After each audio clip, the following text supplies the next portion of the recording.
हाँ ठीक है, सभी को शुभ संध्या। क्या हाल चाल है आप लोगों के, कैसे हैं? ठीक है, गुड आफ्टरनून अजय।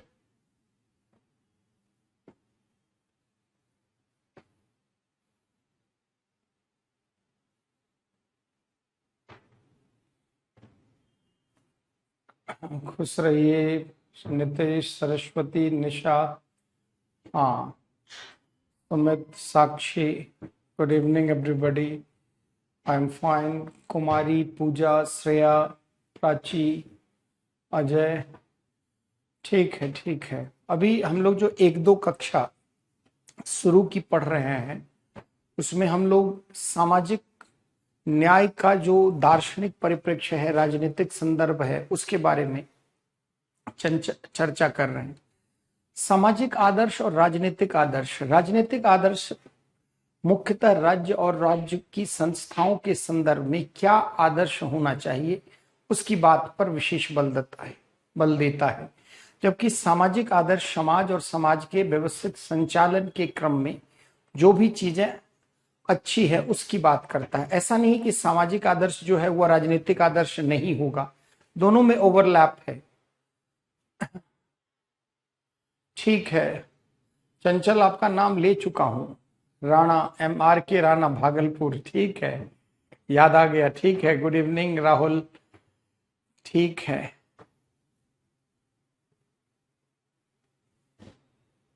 हाँ अंकित, मैं बढ़िया हूँ। युवराज, आप कैसे हैं? ठीक है, विश्व का पुराना खेल शायद मुझे नहीं पता है, आप लोग अंदाज करें। ठीक है, अंजलि, आद्या, खुश रहिए। स्टार्ट करें। कल हम लोगों ने न्याय का थोड़ा दार्शनिक पक्ष देखा था लास्ट क्लास में। हाँ ठीक है। न्याय की जो अवधारणा है, न्याय की जो अवधारणा है उसकी व्याख्या कहां से प्रारंभ हुई है ना, उसके बारे में हमने पिछली क्लास में चर्चा की।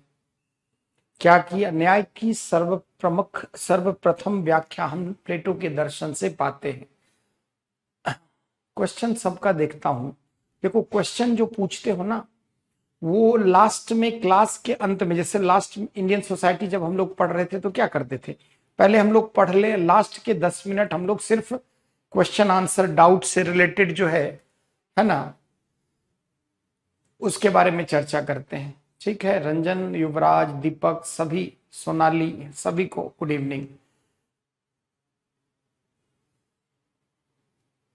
हाँ, रिवीजन देखो बिट्टू, ये दर्शन है, थोड़ा दर्शन को समझने में टाइम लगता है, लेकिन एक बार अगर आपने अच्छे से समझ लिया है तो उसके बारे में कोई कठिनाई नहीं होगी। पिछली क्लास में हमने न्याय के दार्शनिक पक्ष की चर्चा की और हमने उस क्रम में न्याय संबंधित प्लेटो के मत के बारे में चर्चा की कि प्लेटो का न्याय का सिद्धांत क्या कहता है, उस बारे में हमने चर्चा की कि प्लेटो न्याय को किस रूप में देखता था।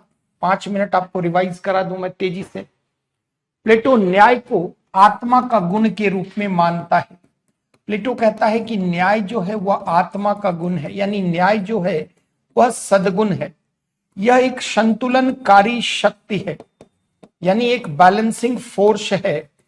यह मनुष्य की मूल 3 प्रवृत्तियों के मध्य संतुलन लाने का प्रयास करता है।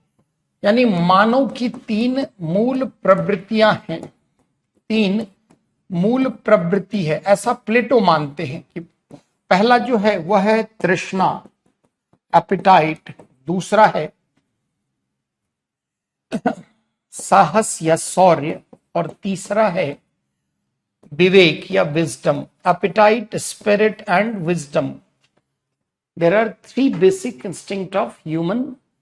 अब मानव की ये 3 मूलभूत प्रवृत्ति है, इन तीनों के मध्य संतुलनकारी शक्ति कौन है? प्लेटो कहता है कि यह न्याय है, यानी तीनों के मध्य संतुलन लाने वाला जो शक्ति है वह न्याय है। इसके बाद प्लेटो राज्य को भी कहता है कि न्याय का ही बृहद स्वरूप है, यानी राज्य जो है वह न्याय का एक बृहद स्वरूप है। यानी जो मनुष्य में 3 मूल प्रवृत्तियां हैं वही राज्य में 3 मूल प्रवृत्तियां होती है, और राज्य जो है वह मानव का बृहद स्वरूप है। राज्य क्या है? इसी मनुष्य या मानव का बृहद स्वरूप है, बृहद स्वरूप है। तो राज्य में भी इन तीनों मूल प्रवृत्तियों के प्रतिनिधि होते हैं। तृष्णा, इसके प्रतिनिधि उत्पादक वर्ग हैं, जो भी उत्पादन प्रक्रिया में है, चाहे किसान हो, श्रमिक हो। इसी प्रकार साहस या शौर्य, इसके भी प्रतिनिधि हैं सैनिक वर्ग। और उसी प्रकार तीसरा जो मूल प्रवृत्ति है उसको आप विवेक, और विवेक के प्रतिनिधि के रूप में आप विद्वान कह सकते हैं, दार्शनिक कह सकते हैं, विद्वान वर्ग या दार्शनिक वर्ग। तो प्लेटो कहता है कि एक विवेकपूर्ण या एक न्यायपूर्ण राज्य वह है जिसमें इन तीनों प्रतिनिधियों के मध्य क्या होना चाहिए, संतुलन होना चाहिए। और वही न्यायप्रिय राज्य है जहां उत्पादक वर्ग, सैन्य वर्ग और विद्वान वर्ग तीनों के मध्य संतुलन स्थापित हो। प्लेटो की जो व्याख्या है वह अधिक दार्शनिक है, अधिक अमूर्त है, और उसका व्यवहारिक जीवन में उसको हम प्राप्त नहीं कर पाते। पुनः व्याख्या के स्तर पर भी समस्या है। न्याय में कितनी मात्रा साहस की, कितनी मात्रा विवेक की और कितनी मात्रा इंद्रिय सुख या तृष्णा की, इसका प्लेटो जवाब नहीं दे पाते। प्लेटो सिर्फ इसे आत्मा का गुण, ईश्वरीय गुण, सद्गुण के रूप में अधिक रखते हैं। यानी उनकी जो व्याख्याएं हैं वह कहीं ना कहीं अमूर्त अधिक है। जैसे तृष्णा, इच्छा पूर्ति के लिए जो भी चीजें होती है उस कॉन्टेक्स्ट में उन्होंने उत्पादक वर्ग का जिक्र किया है कि जो भी उत्पादन प्रक्रिया में है कहीं ना कहीं मानव की इच्छाओं की पूर्ति के संदर्भ में वह उत्पादन प्रक्रिया को मानते हैं। ऐसा प्लेटो का मानना है। इसके पीछे अपनी लॉजिक नहीं लगानी है। जो बातें हैं ये प्लेटो के संदर्भ में आप देखें। अब देखो, प्लेटो की जब आलोचना हुई तो अरस्तु आते हैं और वो अपना सिद्धांत लेकर आते हैं। अरस्तु कहते हैं कि सिर्फ सद्गुणी का को ही हम न्याय के रूप में नहीं रख सकते। विवेकी होना अलग बात है और विवेक के आधार पर आचरण करना अलग बात है। यानी सिर्फ ज्ञानी होना अलग बात है और ज्ञान सम्मत आचरण करना अलग बात है। साहस का गुण होना अलग बात है और साहस के आधार पर व्यवहार या कृत्य करना अलग बात है। यानी अरस्तु प्लेटो की आलोचना करते हुए अपना सिद्धांत न्याय का रखते हैं और कहते हैं कि राज्य के लिए न्याय प्रदान करना सबसे कठिन और सबसे चुनौतीपूर्ण कार्य है। वो कहते हैं कि न्याय के प्रथम दृष्टया दो स्वरूप हैं।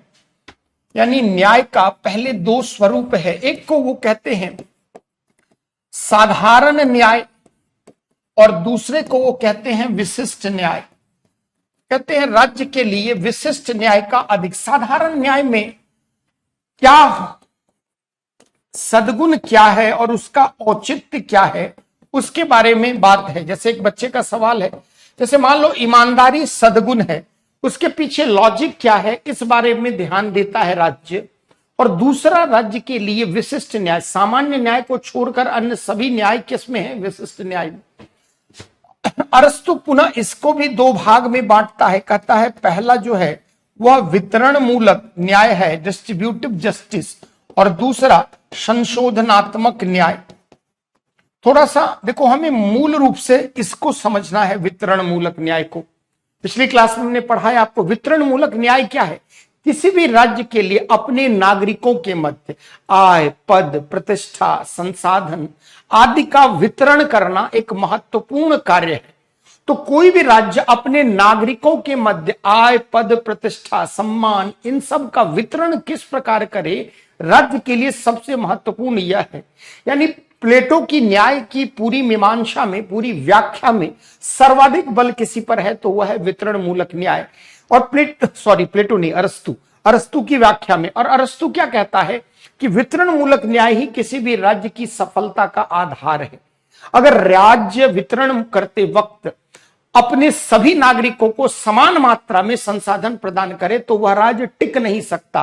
राज्य को वितरण करते वक्त उसके आनुपातिक महत्व का ध्यान रखना चाहिए। जो व्यक्ति जिस मात्रा में राज्य के लिए हितकारी है, लाभदायक है, उसको अधिक संसाधन देना चाहिए।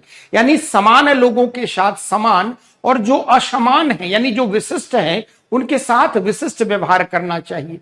यानी अगर कोई वैज्ञानिक है और कोई आम व्यक्ति है, एक राज्य के लिए सफाई कर्मी भी उतना ही महत्वपूर्ण है और वैज्ञानिक भी, परंतु क्या राज्य दोनों को समान महत्व, पद, प्रतिष्ठा प्रदान करे, ऐसा नहीं है। एक वैज्ञानिक का तुलनात्मक आपेक्षिक महत्व एक सफाई कर्मी की तुलना में अधिक है। इसलिए अरस्तु कहता है, वितरण करते वक्त राज्य को आनुपातिक महत्व का सिद्धांत का ध्यान रखना चाहिए, आनुपातिक समानता का सिद्धांत का पालन करना चाहिए। जिसने जिस मात्रा में राज्य को लाभ पहुंचाया है उसे उस मात्रा में आय, पद, प्रतिष्ठा, सम्मान, संसाधन मिलना चाहिए। अब ये सब बातें हमने अरस्तु के दर्शन के संदर्भ में पिछली क्लास में की। अब ये बात ईसा से 3-4 शताब्दी पहले की है। आधुनिक संदर्भ में न्याय की जो मीमांसा है वो बेसिकली 17वीं शताब्दी से प्रारंभ होती है और इस क्रम में उदारवादियों के बारे में हमने लास्ट क्लास में अंतिम चर्चा की कि उदारवाद, लिबरलिज्म एक राजनीतिक विचारधारा है जो कुछ मूल मान्यताओं पर आधारित है। अब इसकी कुछ मान्यता को आपको दोबारा समझना है क्योंकि उसी पर आज की क्लास आगे रहेगी। जो उदारवाद है, लिबरलिज्म है, बेसिकली यह कहता है कि मनुष्य एक बौद्धिक एवं तार्किक प्राणी है।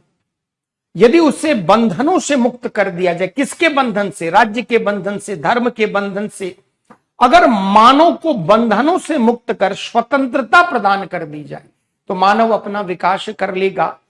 यानी मनुष्य चूंकि तार्किक प्राणी है, बौद्धिक प्राणी है, तो वह अपने जीवन के बारे में सर्वश्रेष्ठ ले पाने में सक्षम है, सर्वश्रेष्ठ निर्णय ले पाने में वह सक्षम है। यदि उसे बंधनों से आप मुक्त कर दोगे तो उसका विकास हो जाएगा।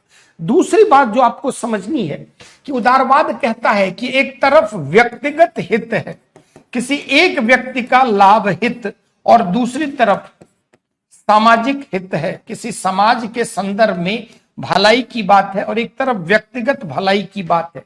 कहता है कि इन दोनों में कोई भी अंतर विरोध नहीं है, कॉन्फ्लिक्ट नहीं है। अगर व्यक्ति का हित सधेगा तो कहीं ना कहीं वह समाज के लिए भी है। यानी सामाजिक हित जिसकी बात आप कहते हैं वह व्यक्तिगत हित से अलग नहीं है। अगर व्यक्तियों का विकास होगा तो ही तो समाज का विकास होगा। यानी व्यक्तिगत हित और सामाजिक हित में कोई अंतर विरोध नहीं है, कॉन्फ्लिक्ट नहीं है। ये उदारवाद की मान्यता है। ये कहता है कि प्रत्येक व्यक्ति को कुछ मौलिक अधिकार प्राप्त हैं, जैसे स्वतंत्रता का अधिकार, जैसे जीवन जीने का अधिकार, उसी प्रकार व्यक्तिगत संपत्ति का अधिकार। व्यक्ति ने जो अपनी बौद्धिक क्षमता से अर्जित की है, ये जो है यह उस व्यक्ति के व्यक्तित्व की देन है। अतः उसे अपनी बौद्धिक क्षमताओं से मिलने वाले लाभों से वंचित न किया जाए। अब देखिए, उदारवाद की जो ये मान्यताएं हैं ये कालांतर में समस्या भी उत्पन्न करने वाली है कि उदारवाद कहता है कि व्यक्ति की मौलिक क्षमता जो है वह उसके कारण उसने जो कुछ भी अर्जित किया है उससे न छीना जाए, क्योंकि यह उसका अधिकार है। मान लीजिए मैं अपनी बौद्धिक क्षमता से आपको पढ़ाकर अगर अपना गुजर बसर कर रहा हूं तो यह मेरी बौद्धिक क्षमता, मेरी उपलब्धि। अगर मार्क जुकरबर्ग ने फेसबुक एम्पायर खड़ा किया तो उसने अपनी बौद्धिक क्षमता के बल पर किया, उसे वंचित न किया जाए उसके व्यक्तिगत संपत्ति के अधिकार से। अब देखना, इसी से कालांतर में समस्या आने वाली। कहता है प्रत्येक व्यक्ति के आपसी संबंध और जीवन एक प्रतिस्पर्धा के समान है, एक प्रतियोगिता के समान है, जहां हर व्यक्ति अपनी पूर्ण क्षमता के साथ पार्टिसिपेट करता है, और जो व्यक्ति अधिक सक्षम है वह उस दौर में विजेता बनता है, और जो व्यक्ति सक्षम नहीं है वह उस दौर में पराजित होता है। और राज्य का कार्य यह है कि वह सिर्फ यह देखे कि कोई दौर के नियमों की अवहेलना न करे, राज्य अनावश्यक हस्तक्षेप न करे। अब देखो, उदारवाद की मान्यताओं से प्रेरित होकर ही अर्थशास्त्र में एक लेसेस फेरे का सिद्धांत आ गया, मुक्त बाजार प्रणाली। राज्य को हस्तक्षेप नहीं करना चाहिए आर्थिक क्रियाकलापों में, और आर्थिक क्रियाकलाप को बाजार की दशाओं पर छोड़ देना चाहिए। यानी राज्य हस्तक्षेप न करे, या करे भी तो न्यूनतम हस्तक्षेप करे, कम से कम।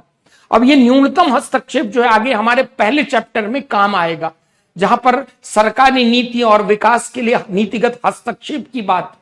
अब उदारवादी कहीं ना कहीं दो जो प्रत्यय है, अब आप समझना, किसी भी मानव के लिए दो प्रत्यय का मूल योगदान है। पहला स्वतंत्रता और दूसरा समानता। उदारवादी अपनी सैद्धांतिक मान्यताओं में स्वतंत्रता पर आवश्यकता से अधिक क्या करते हैं, बल देते हैं, और समानता की थोड़ी अवहेलना करते हैं। कहीं ना कहीं उनके दर्शन में व्यक्ति को बंधनों से मुक्त करने के क्रम में स्वतंत्रता की अधिक व्याख्या हुई है। तो उदारवाद की जो विचारधारा है, अगर इस प्रकार की विचारधारा अगर आएगी तो समाज में न्याय प्रदान करते वक्त समस्या आ जाएगी। हर व्यक्ति की क्या बौद्धिक क्षमता एक समान है क्या? किसी की बौद्धिक क्षमता अधिक, किसी की कम। पुनः हर व्यक्ति को एक समान परिस्थितियां भी प्रदान नहीं की जाती। हो सकता है कि किसी की आर्थिक परिस्थिति अच्छी न हो, जिस कारण उस व्यक्ति में मौजूद जो भी संभावनाएं थी वह वास्तविकता में कन्वर्ट नहीं हो पाई। आप बहुत विद्वान छात्र हैं, मेधावी छात्र रहे हैं, परंतु आपके मां बाप के पास इतना भी न्यूनतम आर्थिक सुरक्षा नहीं थी, आर्थिक क्षमता नहीं थी कि वो आपको आगे पढ़ा सके। तो यह क्षमता, यह मेधा जो आप में मौजूद है वह किसी काम नहीं आई। उदारवाद की व्याख्याओं ने समाज में समानता को कहीं ना कहीं नजरअंदाज कर अधिक स्वतंत्रता पर बल देकर समानता के स्थान पर एक संदर्भ में असमानता आधारित सामाजिक व्यवस्था को जन्म दिया। कुछ लोग अपनी प्रतिभा के दम पर, कुछ लोग शक्ति प्राधिकार के दम पर आगे बढ़ गए और बहुत सारे लोग असमानता के कारण सामाजिक आर्थिक रूप से कमजोर हो गए। अब ऐसी व्याख्या अगर होगी सर्वाइवल ऑफ द फिटेस्ट, जिसकी बौद्धिक क्षमता अधिक वह उतना आगे, फिर हर व्यक्ति की बौद्धिक क्षमता तो समान नहीं होती। तो फिर समाज के एक बड़े वर्ग कहीं ना कहीं मूलभूत सुविधाओं से वंचित हो जाएंगे। उदारवाद की ऐसी व्याख्या ने सकारात्मक कम और कुछ नकारात्मक प्रभाव समाज के स्तर पर उत्पन्न किए। अब कल जो आपने लिखा था उसके आगे थोड़ा नोट करेंगे, लिखते हैं, लिखिए, उदारवादियों ने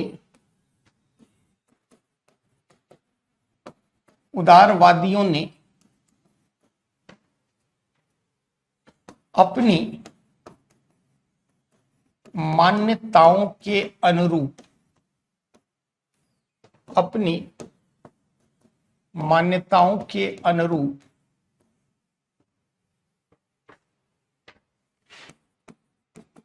न्याय संबंधित व्याख्याएं प्रदान की।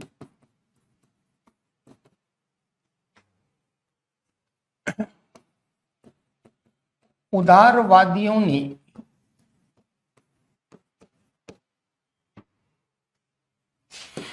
समानता की तुलना में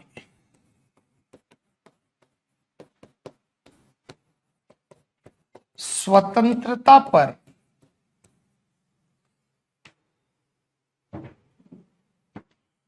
अधिक बल देकर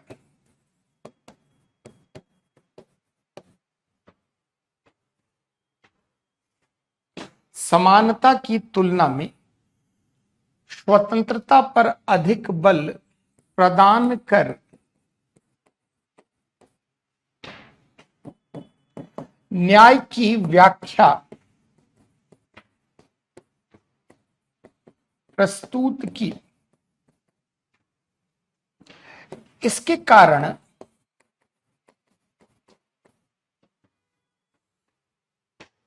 कालांतर में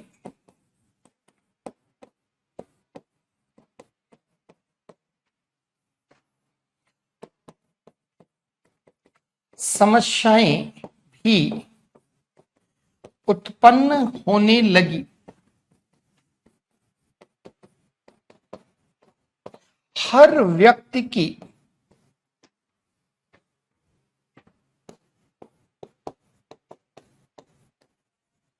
बौद्धिक क्षमता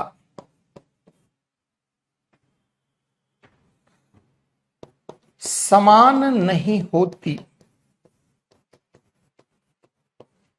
एवं साथ ही सभी को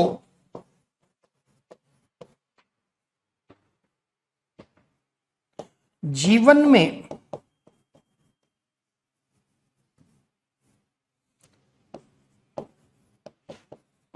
आगे बढ़ने का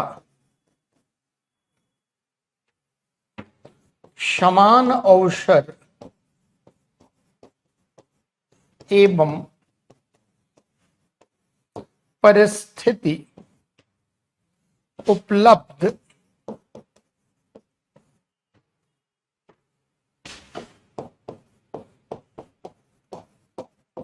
नहीं होती। हाँ रंजन, गरीबी ही एकमात्र कारण नहीं है, और भी कारण है, देखते हैं।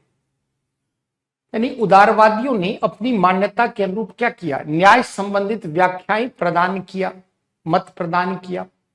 उदारवादियों ने समानता की तुलना में स्वतंत्रता पर अधिक बल प्रदान कर न्याय की व्याख्या प्रस्तुत की। इसके कारण कालांतर में समस्याएं भी उत्पन्न होने लगी। क्यों समस्या उत्पन्न हुआ, समझते हैं। हर व्यक्ति की बौद्धिक क्षमता एक समान नहीं होती या समान नहीं होती, एवं साथ ही सभी को जीवन में आगे बढ़ने का समान अवसर एवं परिस्थिति उपलब्ध नहीं होता। अब अगर आप ऐसी विचारधारा रखोगे, कहोगे कि यह जीवन एक प्रतियोगिता या दौड़ के समान है, हर कोई उसमें अपनी पूरी क्षमता के साथ भाग लेता है और जो विजेता है वही इस धरती पर योग्य कहलाता, ऐसी विचारधारा अगर होगी तो वो न्याय के स्थान पर कहीं ना कहीं अन्याय को बढ़ावा देगी। हर व्यक्ति की बौद्धिक क्षमता एक समान नहीं होती, हर व्यक्ति तार्किक दृष्टिकोण से सदैव तार्किक ही नहीं होता। यानी हर व्यक्ति की न तो बौद्धिक क्षमता एक समान है और न ही परिस्थितियां उसको मिलती है। अगर आप न्याय की ऐसी व्याख्या करेंगे तो इससे क्या होगा कि कहीं ना कहीं आप इस प्रकार की व्याख्याओं से सामाजिक न्याय के स्थान पर सामाजिक अन्याय को सैद्धांतिक समर्थन दे दें। यानी कोई व्यक्ति गरीब है तो इसलिए गरीब है क्योंकि उसकी बौद्धिक क्षमता क्या है, कम है। अरे भाई, कोई व्यक्ति गरीब इसीलिए है क्योंकि उसको आगे बढ़ने का उचित अवसर नहीं मिला, उसके घर की परिस्थितियां ऐसी नहीं थी कि वह उस गरीबी के दुष्चक्र से बाहर निकले। अगर इस प्रकार की विचारधारा अगर न्याय की अगर होगी तो वो न्याय के स्थान पर एक संदर्भ में अन्याय को बढ़ावा देगी, क्योंकि हर व्यक्ति की बौद्धिक क्षमता समान नहीं है, परिस्थितियां समान नहीं है। तो न्याय की ये जो व्याख्या है, तो इन पर जब अटैक किया गया कि ये कैसी व्याख्या, तो इन्होंने कहा कि हर व्यक्ति के लिए न्यायिक प्रक्रिया स्थापित कर दी जाए, विधि का शासन बना दिया जाए, नियमों की व्यवस्था बना दी जाए और न्यायिक प्रक्रिया में लोगों को न्याय मिले। यानी इनसे जब पूछा गया यदि आप समानता की तुलना में स्वतंत्रता को अधिक बल देंगे तो कहीं ना कहीं समानता, सामाजिक, आर्थिक व राजनीतिक समानता ही क्या होगी, प्रभावित हो जाएगी। परंतु उदारवादियों ने अपनी मान्यताओं के आधार पर न्याय की व्याख्या की और यहीं से समस्या उत्पन्न होने लगी। इन पर जब अटैक किया गया तो इन्होंने कहा कि प्रक्रियात्मक न्याय स्थापित कर दिया जाए, यानी न्यायिक एक प्रक्रिया बना दी जाए जिसके साथ अन्याय है वह उस न्यायिक प्रक्रिया तक पहुंच जाए। क्या हर व्यक्ति न्यायिक प्रक्रिया तक पहुंच सकता है? क्या नहीं, क्योंकि हर व्यक्ति के शिक्षा, ज्ञान, जागरूकता का स्तर समान नहीं है। तो उदारवादियों पर जब इनकी आलोचना हुई तो इन्होंने प्रक्रियात्मक न्याय की बात की, है ना। क्लास रुक गई है।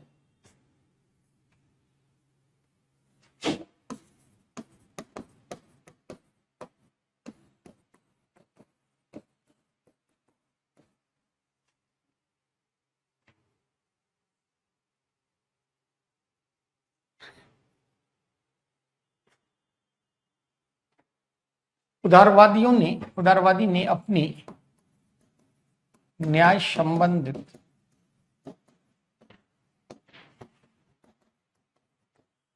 व्याख्या के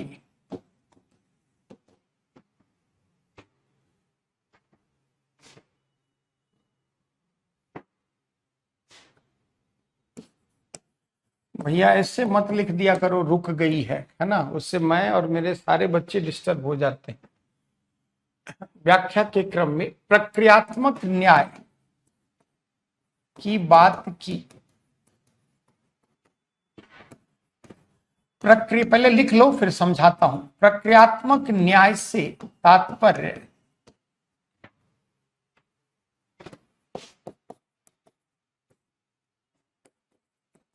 न्याय प्रदान करने संबंधित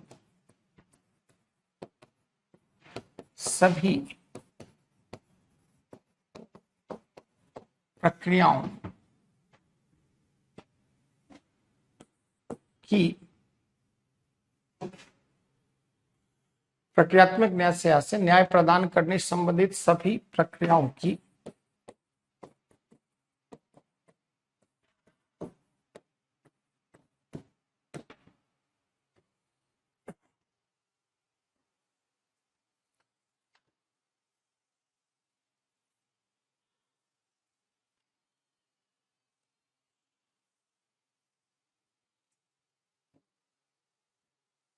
जॉन स्टुअर्ट मिल पढ़ा होगा, ये सब जेरमी बेंथम,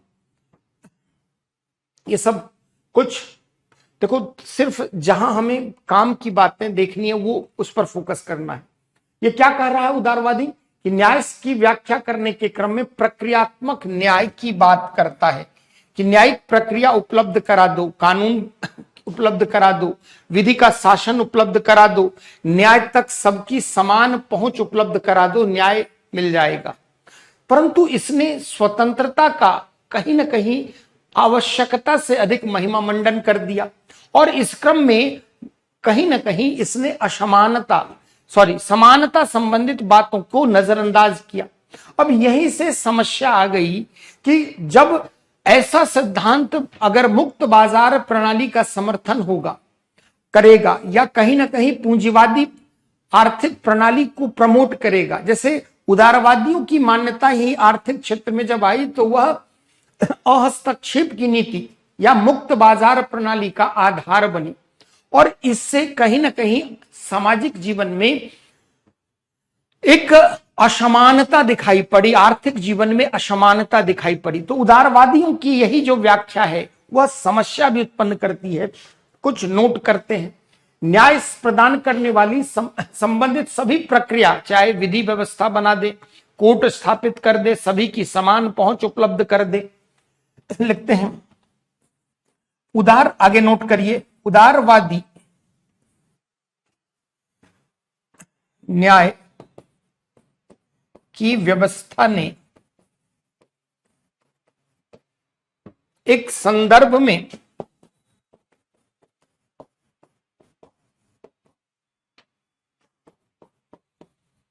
सामाजिक न्याय के स्थान पर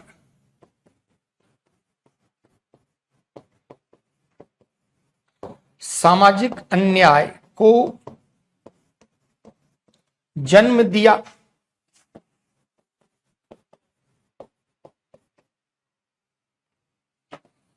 मुक्त बाजार प्रणाली एवं अहस्तक्षेप की नीति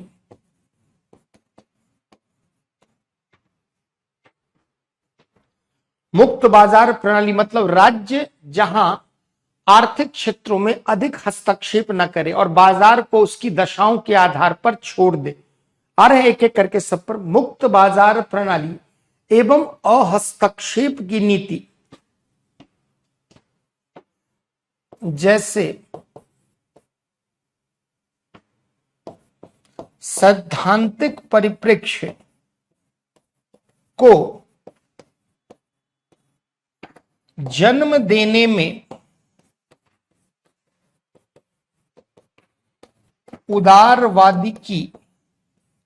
उदारवादियों का महत्वपूर्ण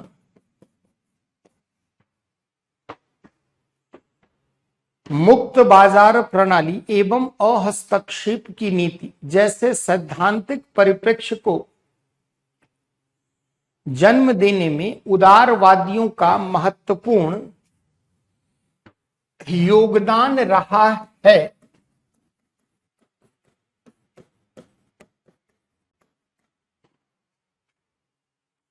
हस्तक्षेप की नीति क्या कहता है कि राज्य आर्थिक क्रियाकलापों में हस्तक्षेप न करे और बाजार की दशाओं के आधार पर बाजार को छोड़ देना चाहिए। यानी कहीं ना कहीं प्रतिस्पर्धा होगी और प्रतिस्पर्धा से गुणवत्ता में बढ़ोतरी होगी, तो बाजार को अदृश्य ताकतों के हाथ पर छोड़ देना चाहिए। यानी बाजार को प्रतिस्पर्धा के आधार पर छोड़ देना चाहिए। राज्य को अनावश्यक आर्थिक क्षेत्र में हस्तक्षेप न करना चाहिए। मुक्त बाजार प्रणाली मतलब एक ऐसी बाजार प्रणाली जहां पर उत्पादन प्रक्रिया के विभिन्न स्तरों पर राज्य अधिक हस्तक्षेप न करता हो। यानी ये सब विचारधारा किसने योगदान दिया इसको? तो मुक्त बाजार प्रणाली और अहस्तक्षेप की नीति जैसी सैद्धांतिक परिप्रेक्ष्य को जन्म किसने दिया? उदारवादियों ने। और वही उनकी जो स्वतंत्रता संबंधित मान्यता थी कि अनावश्यक हस्तक्षेप न करे, स्वतंत्र कर दिया जाए हर क्षेत्र में अनावश्यक हस्तक्षेप और हस्तक्षेप की नीति। और मुख्य रूप से आर्थिक क्षेत्र में, अगर आर्थिक क्षेत्र में राज्य हस्तक्षेप न करे तो फिर संसाधनों के उत्पादन से लेकर वितरण तक समस्या भी उत्पन्न हो सकती है। पूंजी का संकेंद्रण कुछ लोगों के हाथ में हो सकता है, कुछ लोग अंबानी अडानी बन सकते हैं और बहुसंख्यक आबादी क्या हो सकती है? निर्धन हो सकती है। और ये कहते क्या है कि बाजार को प्रतिस्पर्धा के आधार पर, बाजार की दशाओं के आधार पर छोड़ दें और राज्य उसमें हस्तक्षेप न करे, और यदि करने की आवश्यकता भी है तो न्यूनतम हस्तक्षेप करे, कम से कम हस्तक्षेप करे। अब इस प्रकार की अगर विचारधारा होगी तो उससे समस्याएं भी उत्पन्न होगी।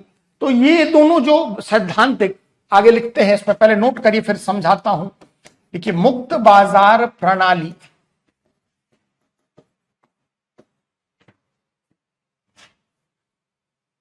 के विकास ने पूंजीवादी आर्थिक प्रणाली को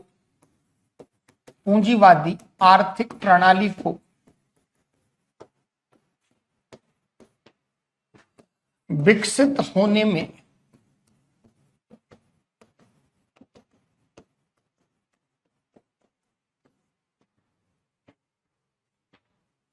महत्वपूर्ण भूमिका निभाई। इसके परिणाम स्वरूप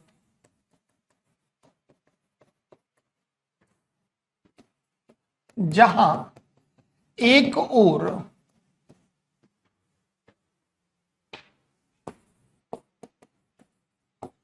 आर्थिक विकास संभव हुआ,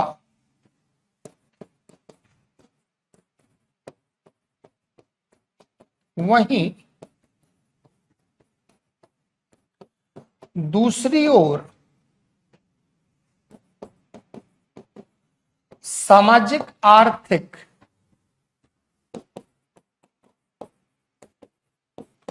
विषमता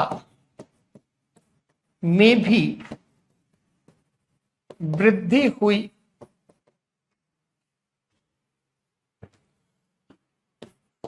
पूंजी का संकेंद्रण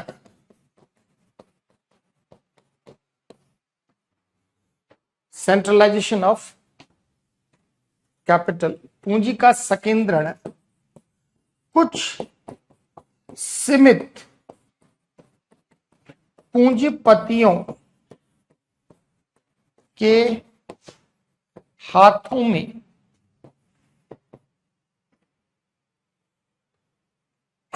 हुआ, वहीं बहुसंख्यक आबादी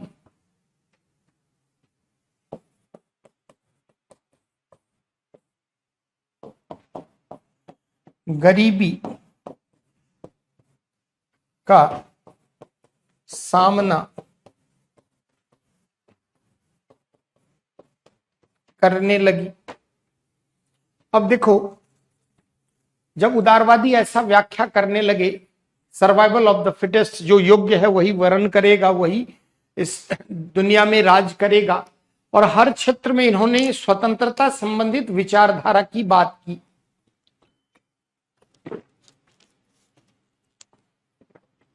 इन्होंने कहा क्या कि मुक्त बाजार प्रणाली और हस्तक्षेप की नीति को प्रमोट किया जाए, राज्य हस्तक्षेप न करे, और खास करके कौन सी, बाजार संबंधित गतिविधियों में। अब इससे के कारण क्या हुआ कि मुक्त बाजार प्रणाली का धीरे धीरे विकास हुआ और उससे पूंजीवादी आर्थिक प्रणाली विकसित होने लगी। पूंजीवादी आर्थिक प्रणाली किसको कहते हो? जिसमें लाभ के लिए, धन के लिए धन कमाया जाता है।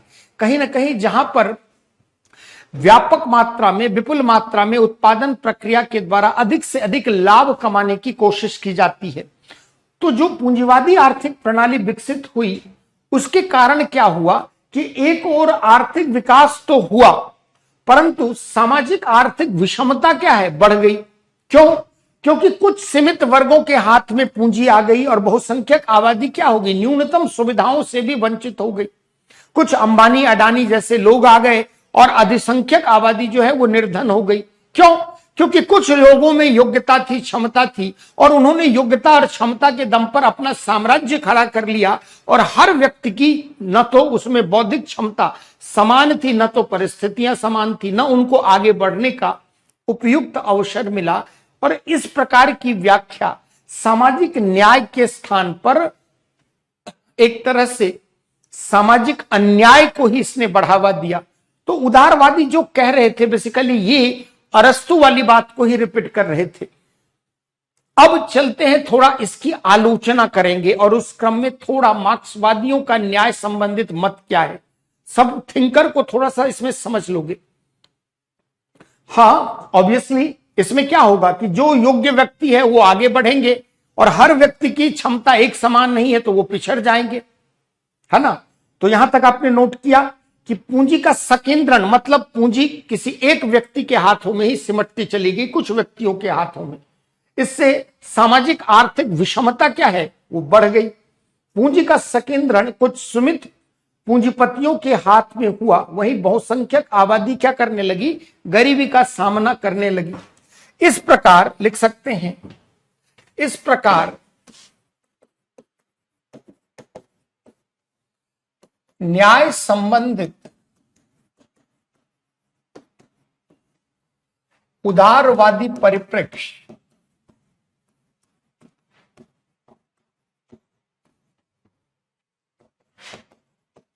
सामाजिक न्याय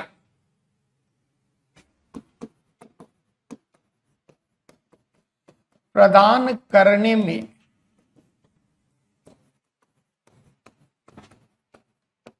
बहुत हद तक सफल नहीं रहा।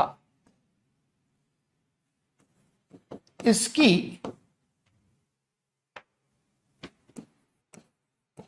प्रतिक्रिया स्वरूप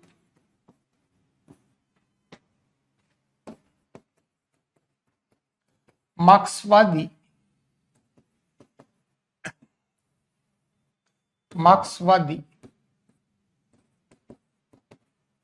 सामाजिक न्याय की विचारधारा का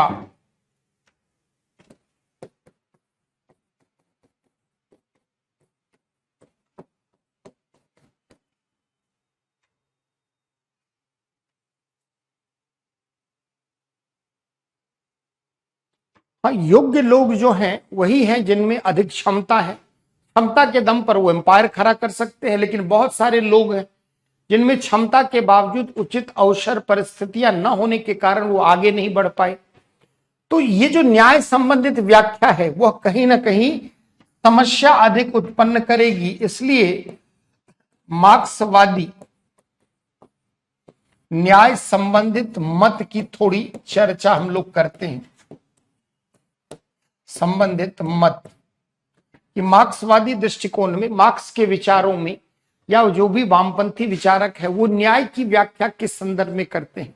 उदारवादी क्या कहते हैं कि स्वतंत्र कर दिया जाए, स्वतंत्रता का अधिकार और प्रक्रियात्मक न्याय स्थापित कर दिया जाए, न्याय डिलीवर हो जाएगा, परंतु ऐसा नहीं है। अब उसकी आलोचना के क्रम में एक मार्क्सवादी न्याय संबंधित विवेचना आई। पहले मार्क्सवादी जो वितरण मूलक न्याय जो अरस्तु ने कहा, जिसको आगे उदारवादियों ने बढ़ाया, उसकी व्याख्या कैसे करता है कि कोई भी राज्य संसाधनों का वितरण नागरिकों के मध्य कैसे करे, इसको लेकर मार्क्सवादी विचारधारा अलग है। मार्क्सवादी विचारधारा के अंतर्गत कहा गया कि राज्य अपने संसाधनों का वितरण अपने नागरिकों के मध्य करे और इसे बाजार के आधार पर न छोड़ा जाए। एक तरह से मार्क्सवादी विचारधारा के अंतर्गत हमने जो आर्थिक प्रणाली जन्म दिया, उसमें संसाधनों पर स्वामित्व जो है वह राज्य का होगा, स्टेट का ओनरशिप होगा, और राज्य लोगों की क्षमता और योग्यता के अनुरूप संसाधनों का वितरण करेगा। यानी मार्क्सवादी व्याख्या में अगर आप देखें तो जो भी संपत्ति है, जो भी उत्पादन प्रणाली है, इन सब पर स्वामित्व किसका होगा? उत्पादन प्रणाली पर मालिकाना हक, स्वामित्व किसका होगा? राज्य का। और राज्य अपने नागरिकों में संसाधन का वितरण करेगा। किस प्रकार का वितरण करेगा? तो लोगों की आवश्यकताओं के अनुरूप, लोगों की आवश्यकता के अनुरूप और लोगों की क्षमता के अनुरूप। अब समझना कि ये क्या कहना चाहता है। पुनः जो मार्क्सवादी व्याख्या है उसमें स्वतंत्रता और समानता, जो दो प्रत्यय थी कि समानता को अधिक बल दिया जाए या स्वतंत्रता को, तो उदारवादियों ने किस पर अधिक बल दिया? स्वतंत्रता पर। जब मार्क्सवादी आता है तो वो कहता है कि स्वतंत्रता की तुलना में अधिक बल किस पर देना चाहिए? समानता पर। कैसी समानता? तो सामाजिक जीवन में समानता, आर्थिक जीवन में समानता और राजनीतिक जीवन में समानता। यानी समानता पर उदारवादी के विपरीत जाते हुए मार्क्सवादी अधिक बल देते हैं और कहते हैं कि राज्य का कार्य क्या है कि संपूर्ण उत्पादन प्रणाली किसके हाथों में होनी चाहिए? स्टेट ओन्ड या स्टेट कंट्रोल्ड होनी चाहिए। कि राज्य जितने भी मोड ऑफ प्रोडक्शन है, चाहे जमीन हो, खेत हो, कल कारखाना हो, उद्योग हो, तमाम जो भी चीजों से उत्पादन प्रक्रिया चलती है, उन सब पर ओनरशिप, मालिकाना हक किसका होना चाहिए? राज्य का होना चाहिए। और राज्य करे क्या? अपने नागरिकों के मध्य उन संसाधनों का वितरण करे। यही तो वितरण मूलक न्याय की बात कर रहा था अरस्तु, उदारवादी, कि राज्य अपने नागरिकों के मध्य आय, पद, प्रतिष्ठा, संसाधन का वितरण कैसे करे। तो मार्क्सवादी जो न्यायिक प्रक्रिया है, व्याख्या है, उसमें कहता है कि उत्पादन प्रणाली के समस्त स्रोत पर, समस्त उत्पादन प्रणाली पर स्वामित्व किसका होना चाहिए? राज्य का होना चाहिए, स्टेट का ओनरशिप होना चाहिए। और राज्य अपने नागरिकों के मध्य अगर संसाधन का वितरण करे तो वह लोगों की आवश्यकताओं का ध्यान रखे, किसकी कितनी आवश्यकता, उसके अनुरूप संसाधन और लोगों की योग्यता या क्षमता का ध्यान रखे। यानी ऐसा राज्य में सब कुछ स्टेट कंट्रोल है और यहां पर निजी संपत्ति की धारणा है ही नहीं। यह समाजवादी आर्थिक प्रणाली है और पूंजीवादी आर्थिक प्रणाली की तुलना में यह हर बात में अलग है। पूंजीवादी आर्थिक प्रणाली में निजी क्षेत्र को आगे बढ़ने का मौका दिया, इसलिए पूंजी का संकेंद्रण कुछ लोगों के हाथ में, मुट्ठी भर लोगों के हाथ में पूंजी का संकेंद्रण हुआ और बहुसंख्यक आबादी जो है वह जीवन की न्यूनतम आवश्यकताओं से भी वह वंचित रही। अब उसी की प्रतिक्रिया में एक मार्क्सवादी व्याख्याएं आई जिसने कहा कि उत्पादन प्रणाली पर कंट्रोल किसका होगा? राज्य का। और राज्य अपने नागरिकों के मध्य संसाधनों का वितरण लोगों की आवश्यकता और लोगों की क्षमता, योग्यता के संदर्भ में करेगा। पुनः समानता और स्वतंत्रता दोनों जैसी विचारधारा में हम समानता पर अधिक बल देंगे क्योंकि समानता प्राथमिक है, ये बात मार्क्सवादी मानते हैं। जबकि उदारवादी किसको मानते थे? स्वतंत्रता प्राथमिक और महत्वपूर्ण है। मार्क्सवादी कहते हैं समानता किस क्षेत्र में? सामाजिक जीवन में, आर्थिक जीवन में, राजनीतिक जीवन में समानता स्थापित करने के हर संभव प्रयास किए जाने चाहिए।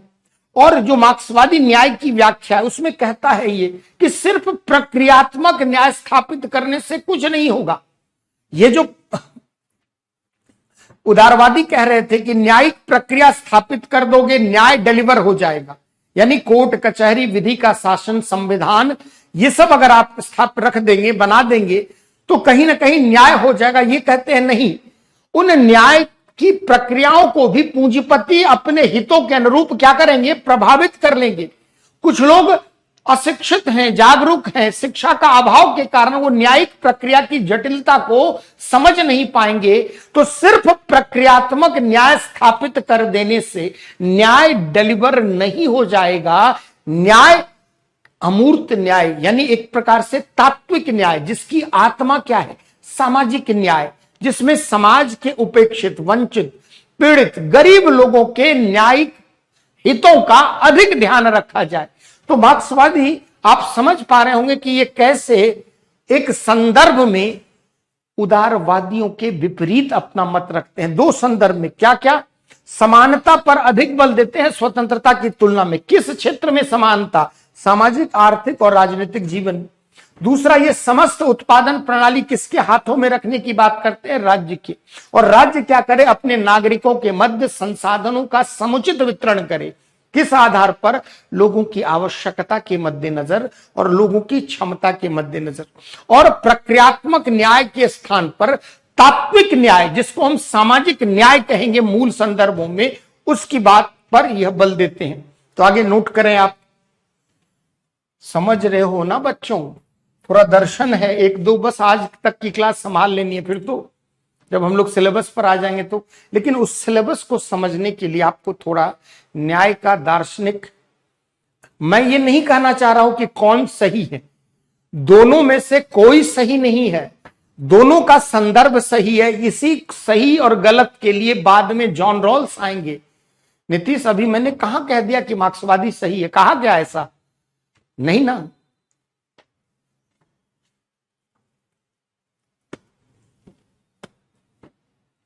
देखिए, उदारवादियों की मान्यता के विपरीत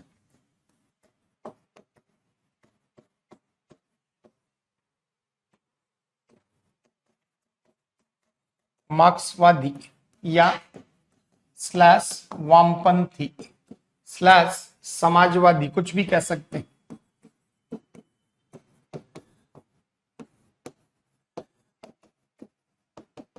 विचारधारा में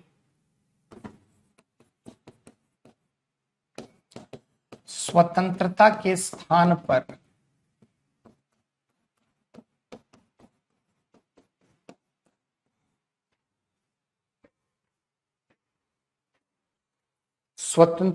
स्थान पर समानता पर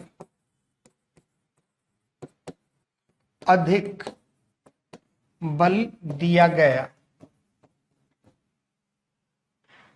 अर्थात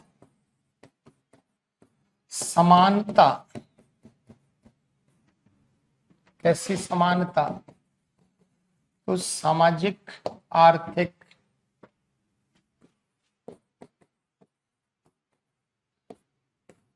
एवं राजनीतिक स्वतंत्रता की तुलना में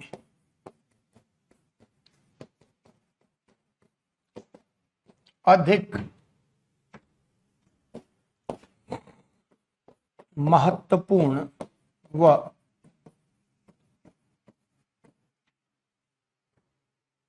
प्राथमिक है।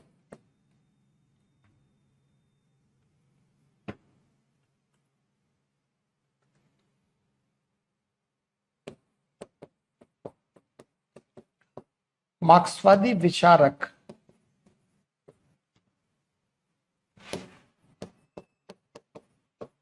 वितरण मूलक न्याय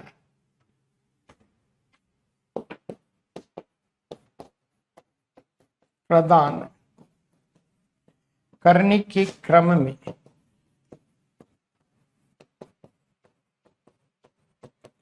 उदारवादी से बिल्कुल भिन्न मत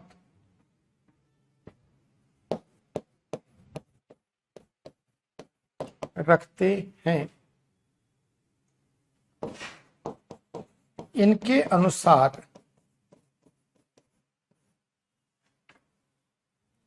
समस्त उत्पादन प्रणाली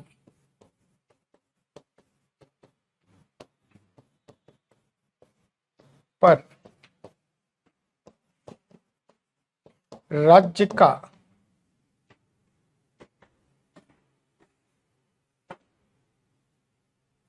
का स्वामित्व यानी मालिकाना हक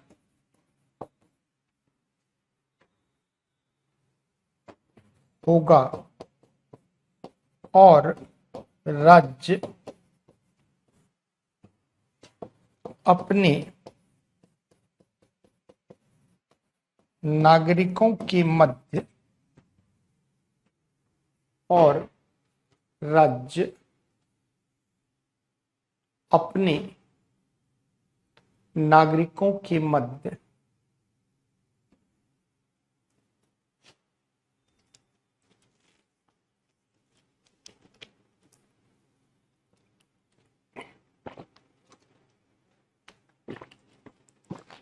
आ रहे हैं। लोगों की क्षमता का मतलब क्या है, पहले पूरा समझ लो ना, फिर प्रश्न पूछो।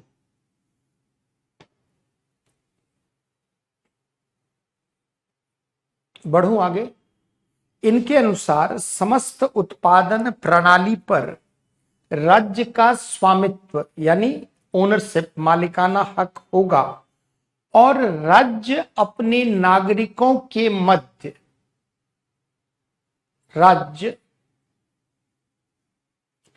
अपने नागरिकों के मध्य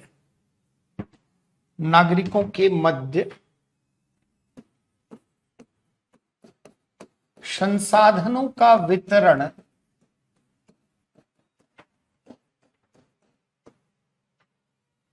लोगों की आवश्यकता एवं उनकी योग्यता के आधार पर करेगा।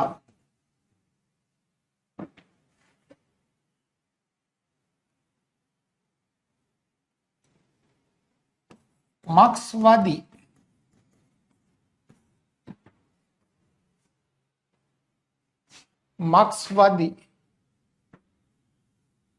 विचारक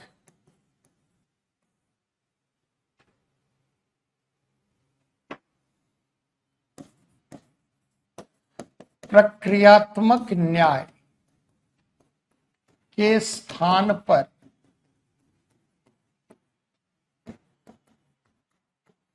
सब्सटैंशियल जस्टिस तात्विक न्याय पर अधिक बल प्रदान करते हैं। इनका मानना है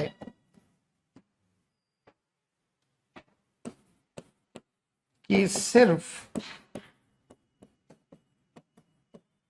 न्यायिक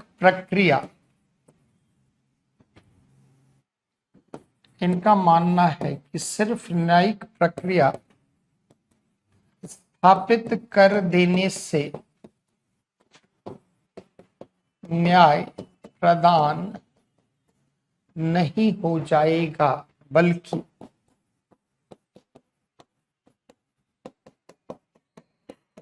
बल्कि न्याय प्रदान करते वक्त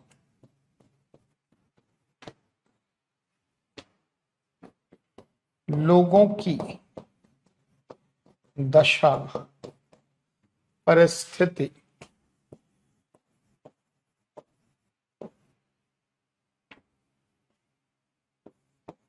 आदि का भी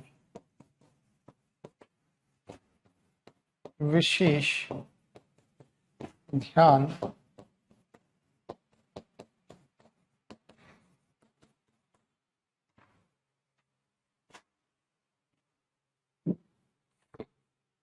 यही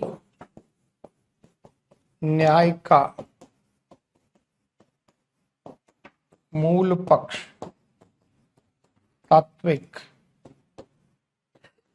पक्ष है कि मध्य संसाधनों का वितरण लोगों की आवश्यकता एवं उनकी योग्यता के आधार पर करेगा। मार्क्सवादी विचारक प्रक्रियात्मक न्याय के स्थान पर तात्विक न्याय पर अधिक बल प्रदान करते हैं। इनका मानना है कि सिर्फ प्रक्रिया स्थापित कर देने से न्याय प्रदान नहीं हो जाएगा, बल्कि न्याय प्रदान करते वक्त लोगों की दशा, परिस्थिति आदि का, परिस्थिति आवश्यकता भी लिख लो, लोगों की दशा, परिस्थिति, आवश्यकता आदि का भी ध्यान रखा जाना चाहिए। अब देखो, ये जो है समग्र न्याय की बात है। कहने का मतलब कॉम्प्रिहेंसिव जस्टिस या सोशल जस्टिस, या इसको आप कह सकते हैं नीड बेस्ड, आवश्यकता आधारित न्याय की बात कर रहा है। तात्विक न्याय, न्याय का एक ऐसा पक्ष जो वास्तव में होना चाहिए। आ रहे हैं अभी, रवि क्लियर करेंगे प्रक्रियात्मक और दोनों में अंतर क्या है ना।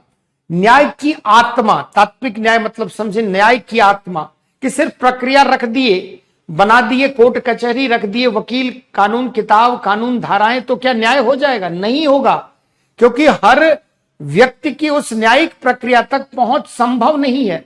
तो सिर्फ प्रक्रिया बहाल कर दो, न्याय हो जाएगा, ये ऐसा नहीं होता। मार्क्सवादी कहते हैं, ये कहते हैं कि न्याय प्रदान करते वक्त लोगों की आवश्यकता क्या है, जरूरत क्या है, जो सब्जेक्ट, जो उन सब्सटैंशियल चीजें हैं, जो उनकी आवश्यकता के संदर्भ में, उनकी दशा, परिस्थिति, इन सब का भी ध्यान रखा जाना चाहिए।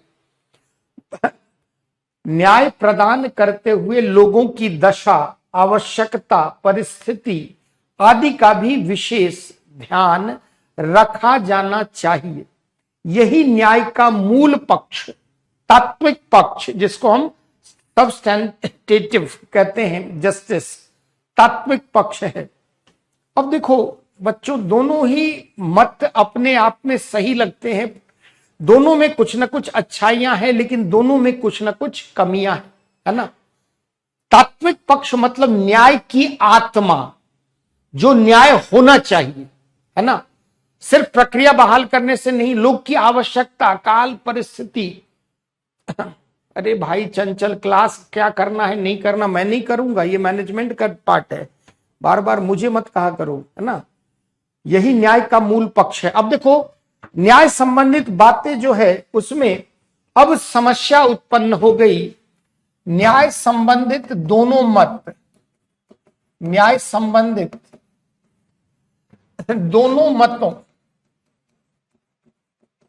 के कारण जटिलता उत्पन्न हो जाएगी। समझना, एक तरफ आप उदारवादी को रखें और एक तरफ आप किसको रखें, मार्क्सवादी को रखें, है ना। एक तरफ आप उदारवादी को रखते हैं और दूसरी तरफ मार्क्सवादी को।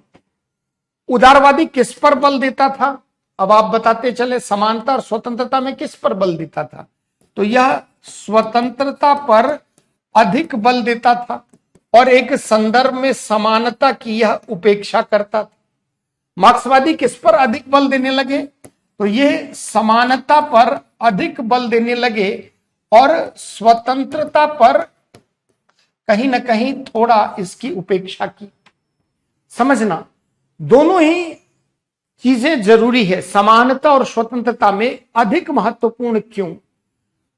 इन दोनों बातों को लेकर समस्या आ गई। एक मत कहता था स्वतंत्रता प्राथमिक है, पहले स्वतंत्रता फिर समानता, और दूसरे ने कहा कि पहले समानता और फिर स्वतंत्रता।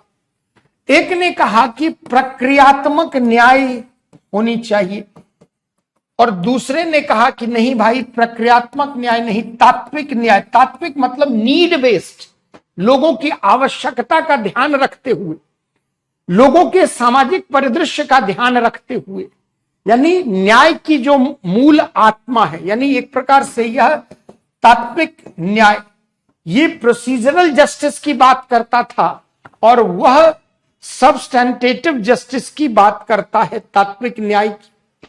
अब आप यहां पर देखिए, उदारवादी एक तरह से यह पूंजीवादी आर्थिक प्रणाली का समर्थन करते हैं, आर्थिक प्रणाली का समर्थन, और मार्क्सवादी जो है समाजवादी प्रणाली का, समाजवादी आर्थिक प्रणाली। अब दोनों की अपनी अपनी व्याख्याएं, दोनों की अपनी अपनी व्याख्याओं के कारण समस्या उत्पन्न हो गई कि दोनों में अधिक सही कौन।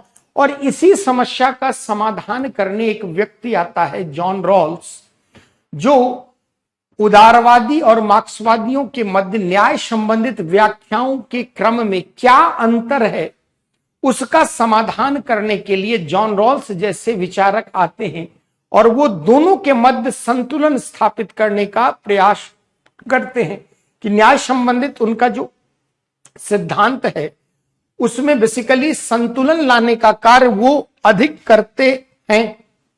तो चलते हैं अब जॉन रॉल्स का सामाजिक न्याय का सिद्धांत। आपको मैंने कहा था एनसीईआरटी पढ़कर आओगे तो बहुत अच्छे से समझा दूंगा। चलते हैं थोड़ा जॉन रॉल्स का सामाजिक न्याय का सिद्धांत को अब समझते हैं। पहले यही मतभेद को दूर करने के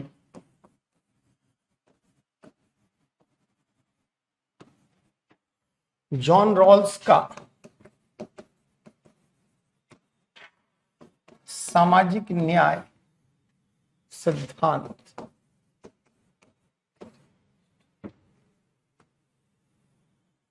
जैसे इनके बारे में कहा जाता है कि 20वीं शताब्दी के दुनिया के सर्वश्रेष्ठ अगर 10 विचारकों का नाम लिया जाए तो उसमें अग्रणी पंक्ति में शामिल है यह विचारक, अमेरिकी विचारक जॉन रॉल्स।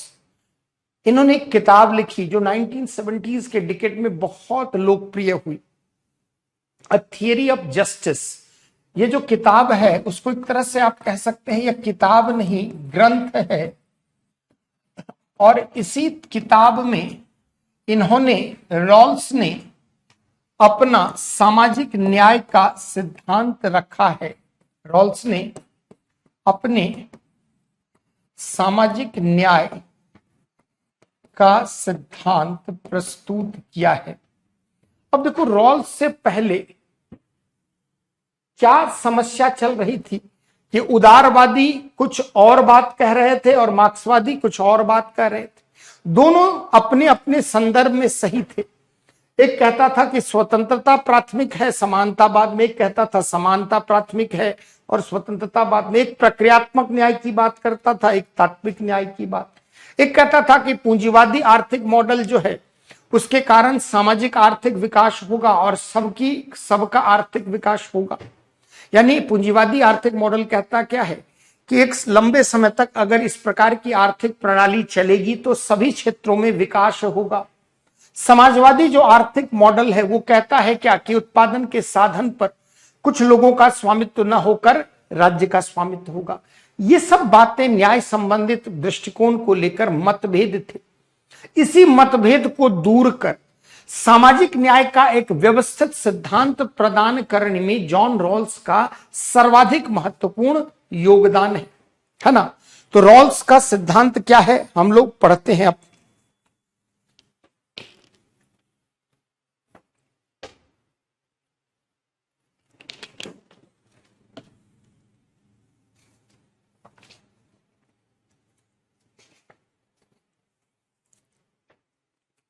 देखो, रॉल्स एक अमेरिकी राजनीतिक विचारक है, समतावादी विचारक इसको अधिकतर मानते हैं।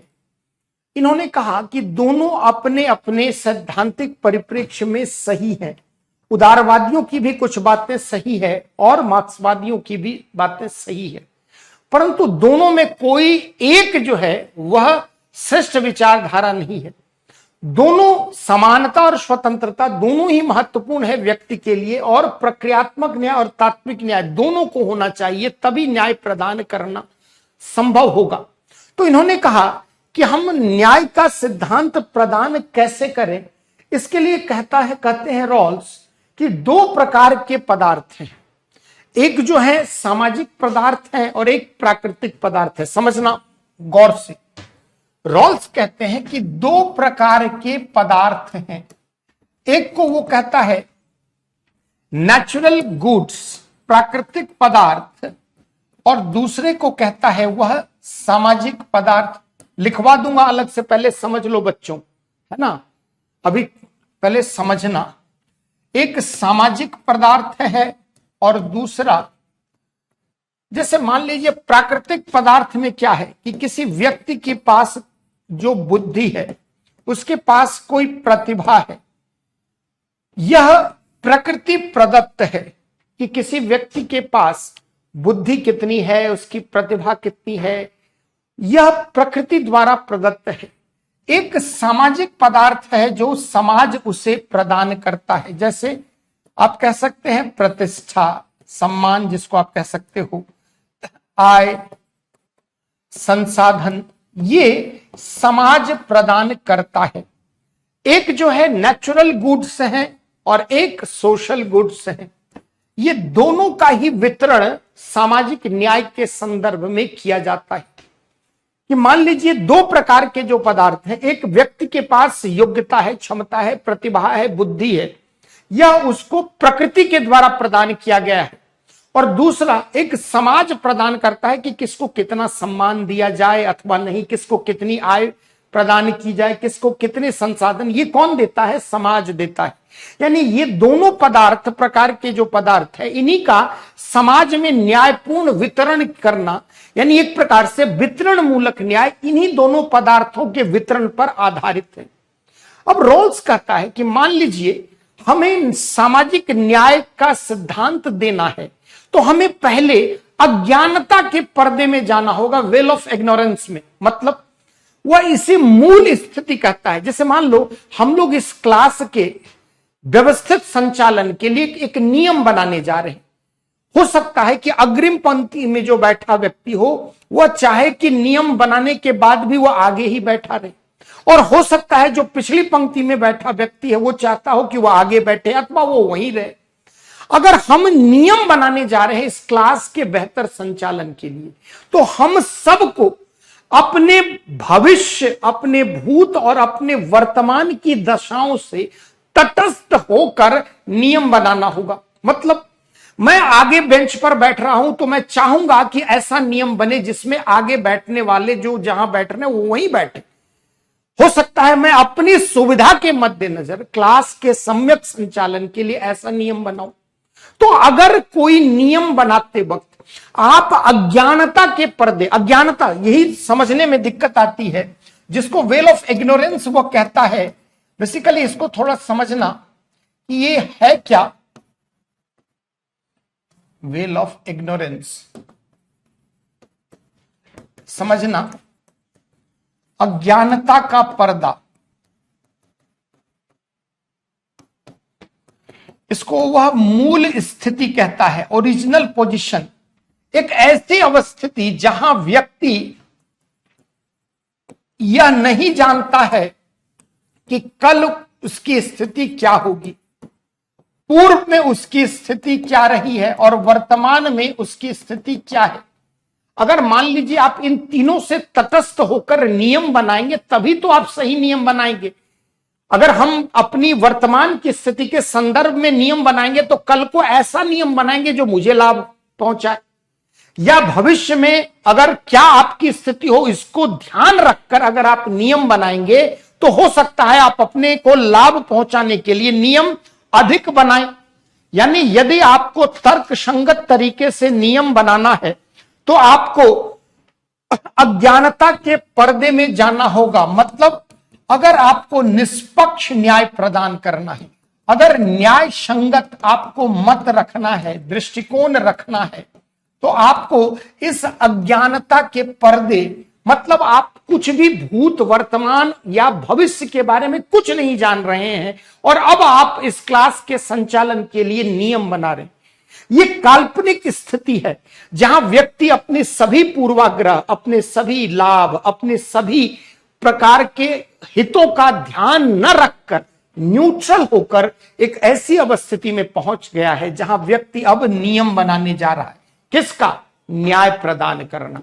यानी वेल ऑफ इग्नोरेंस, अज्ञानता का पर्दा, एक मूल अवस्थिति है, एक काल्पनिक अवस्थिति है जहां व्यक्ति निष्पक्ष तटस्थ होकर न्याय संगत दृष्टिकोण से कोई भी नियम बनाने को आतुर होता है, जहां वह अपनी वर्तमान, भूत और भविष्य की भावी संभावनाओं को नजरअंदाज कर वह कोई नियम बनाने जाता है। अब देखना, यह जो मूल अवस्थिति है इसमें वह आकर अब नियम बनाता है और यहीं पर रॉल्स कहता है कि अब मूल अवस्थिति स्थिति में जाकर सामाजिक न्याय का सिद्धांत प्रदान किया जाएगा। इसके दो पक्ष हैं। पहले को वो कहता है फर्स्ट प्रिंसिपल, जिसको लिबर्टी प्रिंसिपल हम कहते हैं, लिखवा दूंगा पहले समझना। लिबर्टी प्रिंसिपल, स्वतंत्रता संबंधित, कहता है कि प्रत्येक व्यक्ति को बुनियादी स्वतंत्रता का अधिकार मिलना चाहिए और यह बात दूसरों पर भी लागू होनी चाहिए। यानी मुझे भी स्वतंत्रता मिलनी चाहिए और आपको भी स्वतंत्रता मिलनी चाहिए। यानी उनका जो सामाजिक न्याय का सिद्धांत है, कहां जाकर? अज्ञानता के पर्दे में जाकर अब वह न्याय संबंधित सिद्धांत रखते हैं। तो पहला पार्ट है, फर्स्ट सिद्धांत है लिबर्टी प्रिंसिपल, और दूसरा जो सिद्धांत है उसको डिफरेंस प्रिंसिपल, डिफरेंस प्रिंसिपल। पहले पार्ट में जैसे सिद्धांत एक, पहला जो है 1 नंबर में लिबर्टी प्रिंसिपल है, 2A और 2B सिद्धांत नंबर 2 में दो बातों का जिक्र रॉल्स करता है। पहले को वो डिफरेंस प्रिंसिपल कहता है और दूसरे को वह इक्वल अपॉर्चुनिटी प्रिंसिपल कहता है। अब देखना, एक एक करके दोनों को समझते हैं। कहता है कि व्यक्ति को समाज के लिए सामाजिक न्याय प्रदान करने के लिए सिद्धांत बनाना है तो पहले वह अज्ञानता के पर्दे में चला जाएगा, जहां उसे निष्पक्ष, सभी पूर्वाग्रहों से रहित होकर तर्क संगत व न्याय संगत दृष्टिकोण से सामाजिक नियम बनाना है। अब सामाजिक न्याय प्रदान करने के लिए वह पहला नियम देता है, कहता है प्रत्येक व्यक्ति को बुनियादी स्वतंत्रता का अधिकार समान रूप से मिलना चाहिए, यानी सभी व्यक्ति को ऐसा होना चाहिए। दूसरे सिद्धांत के अंतर्गत कहता है सामाजिक आर्थिक विषमता, असमानता को इस प्रकार से क्रमबद्ध किया जाए। ए डिफरेंस प्रिंसिपल कि न्यूनतम सुविधा प्राप्त लोगों को सर्वाधिक लाभ, यानी जो भी समाज के दबे कुचले वर्ग हैं उनको अधिक से अधिक लाभ मिले, और दूसरा सभी को समान अवसर मिलना चाहिए। अब आप देखना, ये जो दोनों सिद्धांत है, इस सिद्धांत में जो सिद्धांत नंबर 1 इनका है वह एक प्रकार से स्वतंत्रता का सिद्धांत है और कहीं ना कहीं रॉल्स ने स्वतंत्रता को अधिक बल दिया है। और दूसरे सिद्धांत के अंतर्गत वो कहते हैं कि जो भी सामाजिक आर्थिक असमानता, विषमता, असमानता को इस प्रकार व्यवस्थित या क्रमबद्ध किया जाए, व्यवस्थित किया जाए कि ए, ये सिद्धांत नंबर 2 है, 2A, कि जो न्यूनतम सुविधा प्राप्त लोग हैं, वर्ग हैं, उन्हें अधिकतम लाभ मिले, और दूसरा सभी को समान अवसर मिलने चाहिए। अब थोड़ा सा बच्चों यहां पर दिमाग पर स्ट्रेस पड़ेगा कि रॉल्स आखिर कहना क्या चाह रहा है। कह रहा है कि अज्ञानता के पर्दे में चले जाइए, जहां सभी पूर्वाग्रह से हटकर अब आपको सामाजिक न्याय का नियम बनाना है। तो नियम नंबर 1, पहला नियम आप क्या बनाएंगे कि सभी को स्वतंत्रता का अधिकार मिलना चाहिए। दूसरा, जो भी सोशियो इकोनॉमिक इनक्वालिटीज है, डिफरेंस है, अभी नोट कराऊंगा, पहले समझो। सामाजिक आर्थिक असमानता जो भी समाज के स्तर पर है, उसको इस प्रकार से क्रमबद्ध किया जाए, व्यवस्थित किया जाए कि जो सबसे कम सुविधा प्राप्त लोग हैं, जो उपेक्षित हैं, वंचित हैं, जो दबे कुचले वर्ग हैं, उनको अधिकतम लाभ मिले, लेकिन सभी को समान अवसर मिलना चाहिए। अब देखना, सिद्धांत नंबर 2A और 2B में रॉल्स कहता है कि 2B को प्राथमिकता दी जानी चाहिए, किस पर? 2A पर। अगर सभी को समान अवसर नहीं दोगे तो फिर न्यूनतम सुविधा का कोई औचित्य ही नहीं, तभी तो पता चलेगा कौन न्यूनतम सुविधा प्राप्त वर्ग है। तो इन दोनों में हायरार्की है, पहले सभी को समान अवसर मिलने चाहिए आगे बढ़ने का, और फिर जो भी न्यूनतम सुविधा प्राप्त व्यक्ति है उसे अधिकतम लाभ मिलना चाहिए। ये रॉल्स का सामाजिक न्याय का सिद्धांत है। अब देखो रॉल्स कहता क्या है कि जो प्राकृतिक पदार्थ हैं और जो सामाजिक पदार्थ है, उन्हीं का वितरण करना किसी भी न्यायप्रिय राज्य का या न्याय का राज्य का प्रधान कर्तव्य है। अब नोट करते हैं पहले, फिर इसकी आलोचना और उस पर विचार करेंगे। चलिए नोट करिए। आप लोग तो डिक्टेशन लेते नहीं है, लिखना पड़ता है मुझे हर चीज। लिखते हैं, हेडिंग बनाओ, रॉल्स का, जॉन रॉल्स का सामाजिक न्याय संबंधित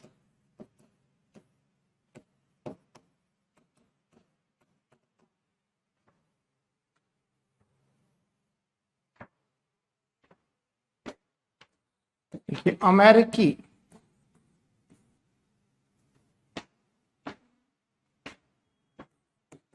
राजनीति शास्त्र के विद्वान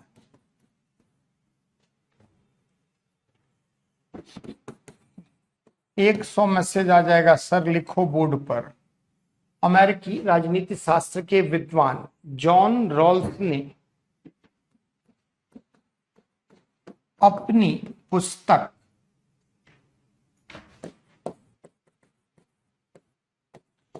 अ थियरी ऑफ जस्टिस में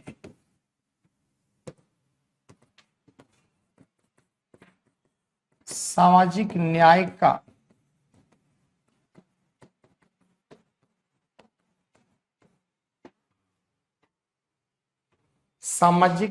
का सिद्धांत प्रस्तुत किया है।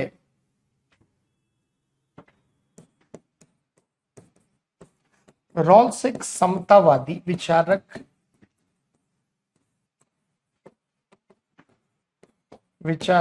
हैं। उन्होंने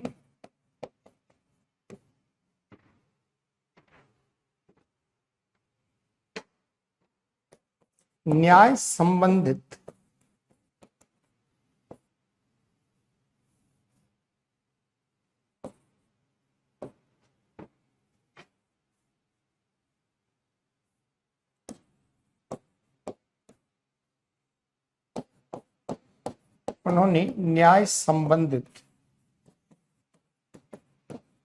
उदारवादी एवं मार्क्सवादी विचारों के मध्य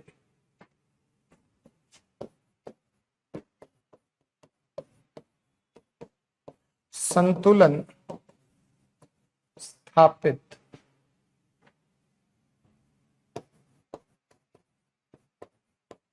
करने का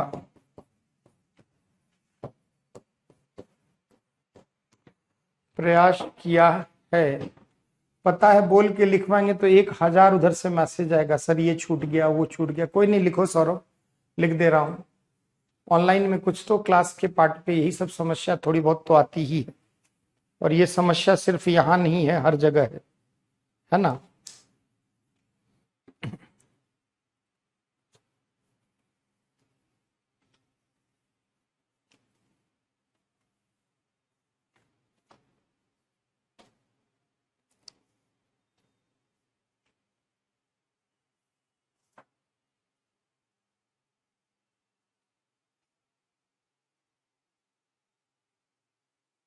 प्रयास किया है, लिख लिया।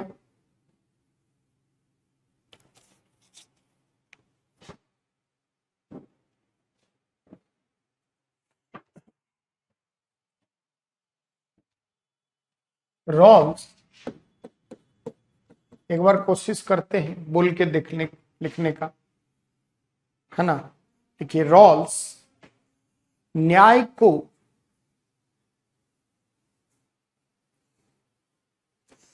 सभी सामाजिक संस्थाओं, न्याय को सभी सामाजिक संस्थाओं का सर्वप्रथम एवं मौलिक गुण बताते हैं। सर्वप्रथम एवं मौलिक गुण बताते हैं।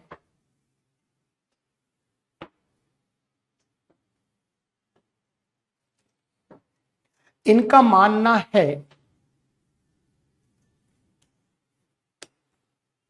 इनका मानना है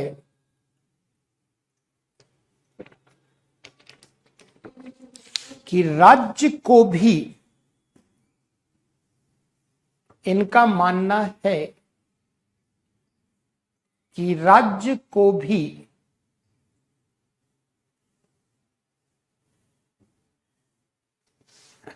न्याय संबंधित प्रक्रिया, न्याय संबंधित प्रक्रिया विशेषकर वितरण मूलक न्याय पर,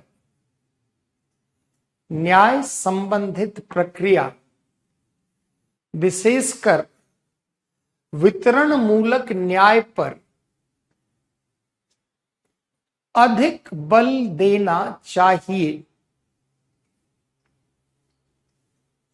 अधिक बल देना चाहिए। रॉल्स के अनुसार, रॉल्स के अनुसार न्याय वितरण का गुण है, न्याय वितरण का गुण है और इसका संबंध, और इसका संबंध समाज में वस्तुओं एवं सेवाओं के वितरण से है। इसका संबंध समाज में वस्तुओं एवं सेवाओं के वितरण से है।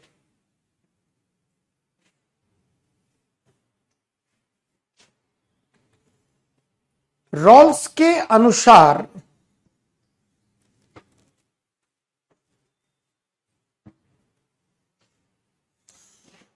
वस्तुएं या पदार्थ दो प्रकार के हैं। वस्तुएं या पदार्थ दो प्रकार के हैं। अब बोर्ड पर आप देख लें। पहला लिखिएगा प्राकृतिक पदार्थ, नेचुरल गुड्स, नेचुरल गुड्स, और दूसरा सोशल गुड्स, नेचुरल गुड्स और दूसरा सोशल गुड्स। अब एक छोटा हेडिंग बनाओगे, प्राकृतिक पदार्थ डैश देकर। जैसे स्वास्थ्य, बुद्धि, साहस। जैसे स्वास्थ्य, बुद्धि, साहस। जैसे स्वास्थ्य, बुद्धि, साहस आदि। और दूसरा सामाजिक पदार्थ। सामाजिक पदार्थ डैश देकर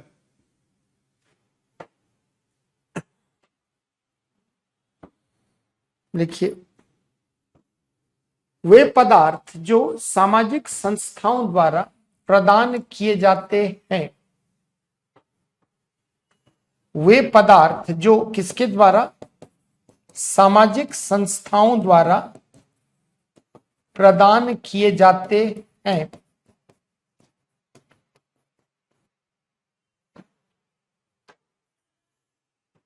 प्राकृतिक पदार्थ कौन प्रदान करता है? प्रकृति, ईश्वर, है ना। नेचुरल नाम ही क्या है जी, नैसर्गिक रूप में, प्राकृतिक रूप में आपको मिला है। और सामाजिक पदार्थ कौन प्रदान करता है? सामाजिक संस्थाएं। सामाजिक संस्थाएं कौन सा सामाजिक? जैसे संपत्ति, अवसर, प्रतिष्ठा आदि। संसाधन यानी संपत्ति, संपत्ति, अवसर, प्रतिष्ठा, आय, संसाधन आदि। संपत्ति, अवसर, आय, प्रतिष्ठा। क्लियर हुआ कि पदार्थ कितने हैं? There are two types of goods. The first one is natural goods and the second one is social goods. Natural goods are provided by the nature, है ना। और ये किसके द्वारा? समाज और सोशल इंस्टीट्यूशन के द्वारा प्रोवाइड किया जाता है।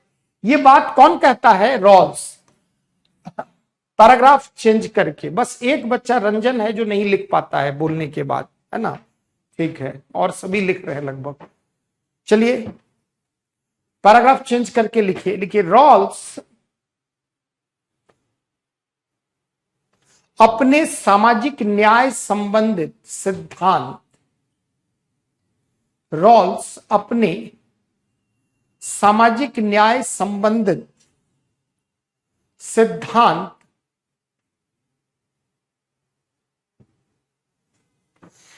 प्रस्तुत करने से पूर्व पहले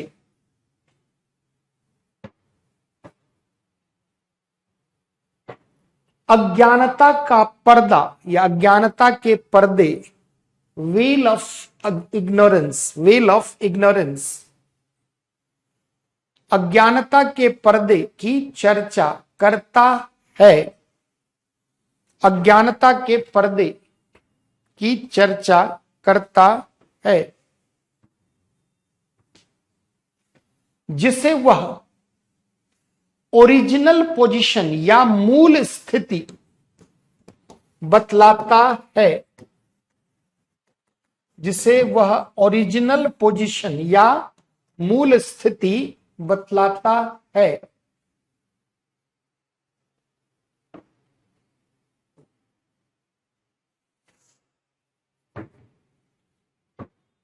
रॉल्स का मानना है कि निष्पक्ष और न्याय संगत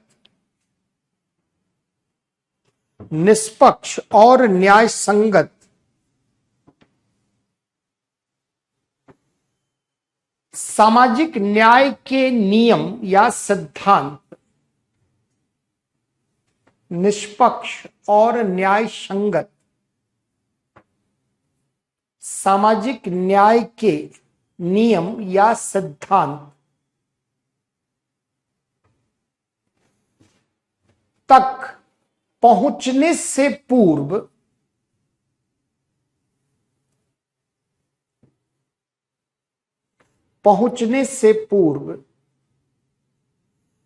व्यक्ति को अज्ञानता के पर्दे में रहना होगा।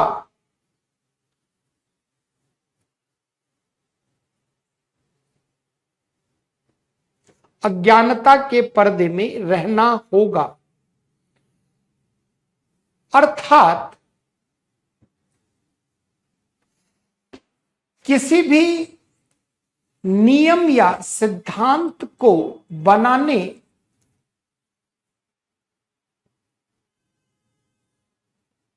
से पूर्व यह आवश्यक है, अर्थात किसी भी नियम या सिद्धांत को बनाने से पूर्व यह आवश्यक है कि व्यक्ति अपनी वास्तविक स्थिति, अपनी वास्तविक स्थिति कौमा भूत व भविष्य की स्थिति, भूत व भविष्य की स्थिति, अपनी वास्तविक स्थिति कौमा भूत व भविष्य की स्थिति एवं किसी भी पूर्वाग्रह, पक्षपात से रहित होकर, तटस्थ होकर, किसी भी पूर्वाग्रह, पक्षपात से तटस्थ होकर नियम का निर्माण करे, नियम का निर्माण करे। समझ गए? मान लो मैं इस क्लास का नियम बनाऊं तो मैं अपने भूत, वर्तमान और भविष्य की संभावनाओं से अलग हटकर कि मैं भविष्य में क्या हूंगा, इस बात का अगर अभी ध्यान रखा जाए तो मैं ऐसा नियम बनाऊंगा जिससे लाभ मुझे भविष्य में भी हो।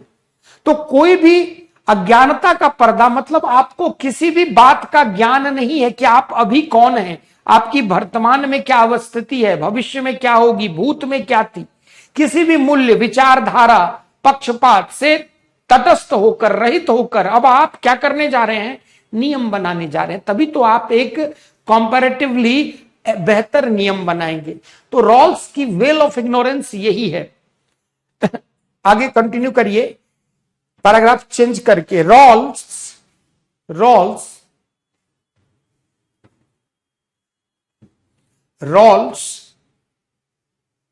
पैराग्राफ चेंज करके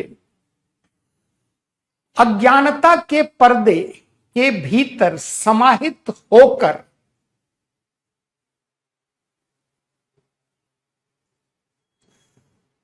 सामाजिक न्याय, अज्ञानता के पर्दे के भीतर समाहित होकर सामाजिक न्याय संबंधित अपना सिद्धांत रखते हैं जो निम्न है। अपना सामाजिक न्याय संबंधित सिद्धांत रखते हैं जो निम्न है। पहला 1 देकर सिद्धांत ए जो है उसके आगे लिखेंगे स्वतंत्रता का सिद्धांत, है ना।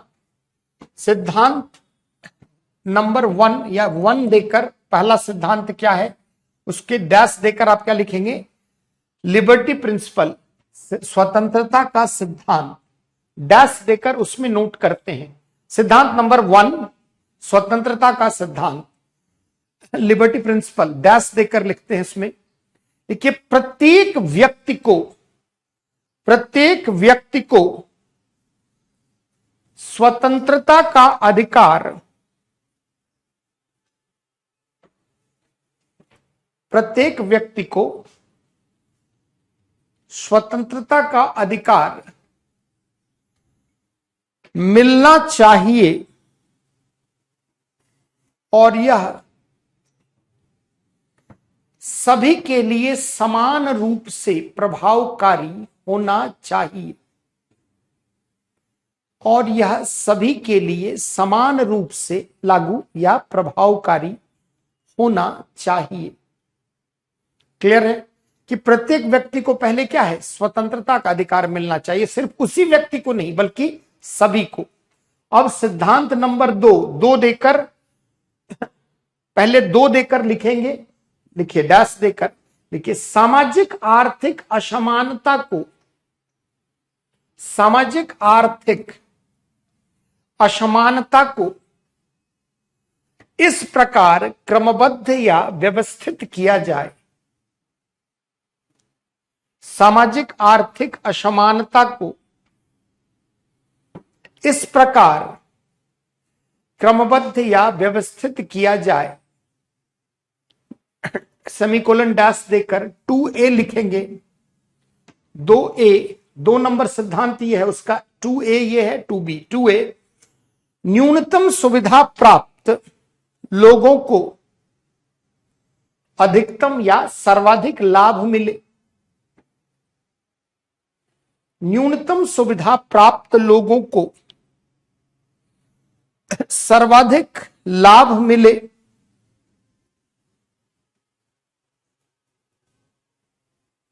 और दूसरा, सभी को अवसर की समानता के आधार पर, सभी को अवसर की समानता के आधार पर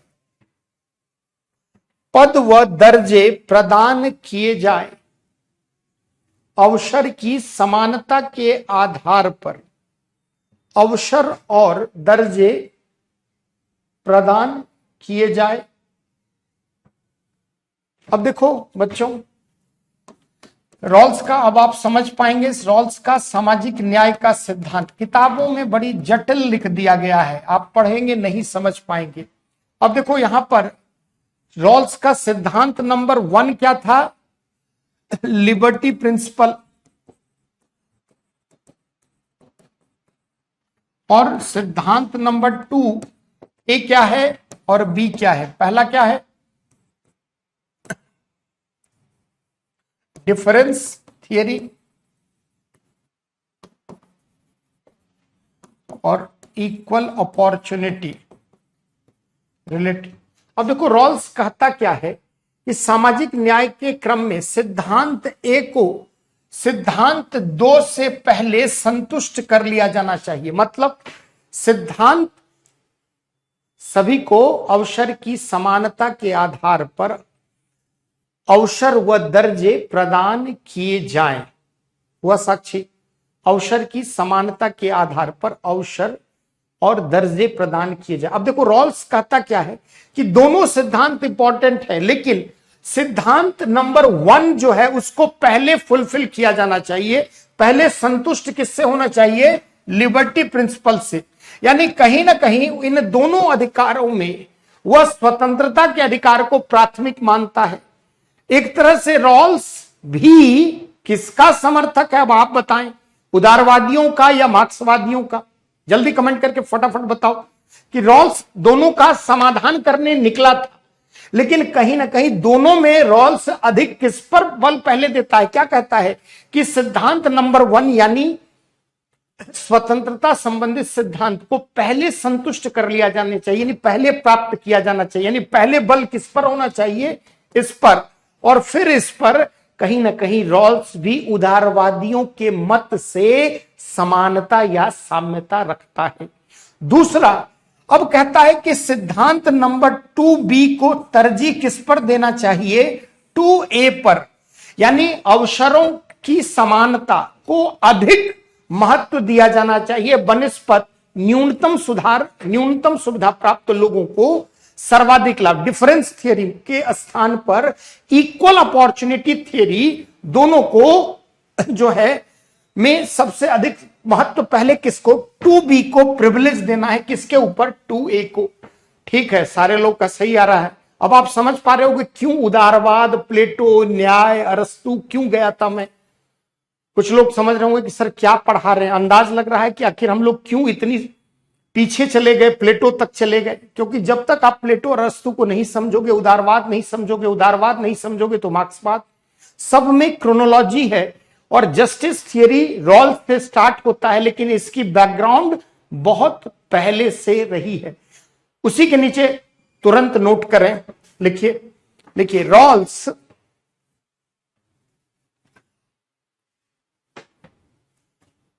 सामाजिक न्याय के सिद्धांत की व्याख्या के क्रम में, हां, रॉल्स सामाजिक न्याय के सिद्धांत की व्याख्या के क्रम में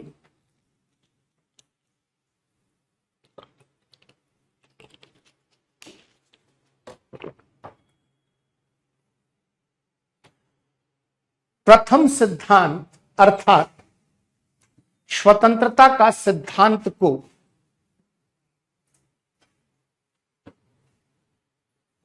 स्वतंत्रता के सिद्धांत को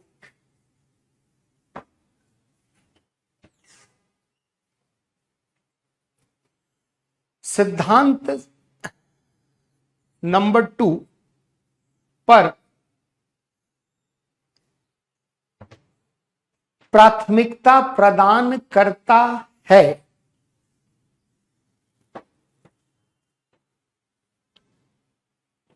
अर्थात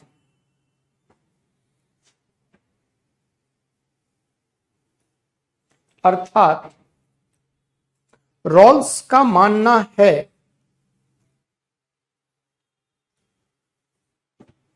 कि सिद्धांत संख्या 2 के लागू होने से पूर्व, अर्थात रॉल्स का मानना है कि सिद्धांत संख्या 2 के लागू होने से पूर्व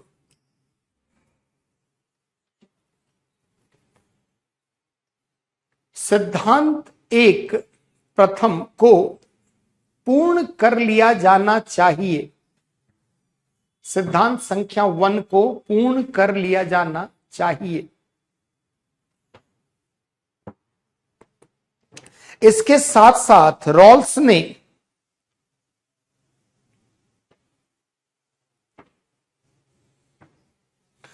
अवसर की निष्पक्ष समानता ब्रैकेट में 2b को अवसर की निष्पक्ष समानता के सिद्धांत ब्रैकेट में 2b को असमानता का सिद्धांत ब्रैकेट में 2a अवसर की निष्पक्ष समानता संबंधित सिद्धांत ब्रैकेट में 2b को असमानता सिद्धांत या अंतर सिद्धांत या डिफरेंस थियरी के ऊपर अधिक महत्व प्रदान किया है। अधिक महत्व प्रदान किया है।